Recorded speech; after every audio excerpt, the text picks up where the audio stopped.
తెలుగుదేశం కార్యకర్తలు, నేతలు, ఎమ్మెల్యేలతో ఆంధ్రప్రదేశ్ రాష్ట్ర ముఖ్యమంత్రి నారా చంద్రబాబు నాయుడు నేటి శనివారం అమరావతిలోని టీడీపీ కార్యాలయంలో టెలికాన్ఫరెన్స్ నిర్వహించారు. ఎన్డీఏ ప్రభుత్వం అధికారంలోకి వచ్చి ఏడాదైన సందర్భంగా జూన్ 12వ తేదీన అమరావతిలో 2000 మందితో ఓ కార్యక్రమం నిర్వహించాలని నిర్ణయం తీసుకున్నామని తెలిపారు.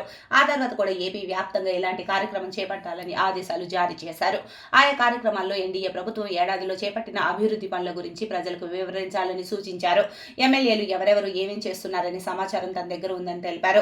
ప్రజలు అన్ని గమనిస్తున్నారనే విషయాన్ని నేతలు గుర్తుపెట్టుకోవాలని సీఎం చంద్రబాబు సూచించారు. కూటమిపై ఎన్నో ఆశలతో గెలిపించారని ఎమ్మెల్యేలు అందుకు అనుగుణంగా నడుచుకోవాలని కోరారు. పార్టీ కార్యకర్తలు, నేతలు నిరంతరం ప్రజలతో టచ్ లో ఉండాలని ఆదేశించారు. ఏపీలో ఎన్డీఏ కూటమి అధికారంలోకి వచ్చే నాటికి ఉన్న పరిస్థితులు కూడా ప్రజలకు తెలియచేయాలని సీఎం చంద్రబాబు ఆదేశాలు జారీ చేశారు.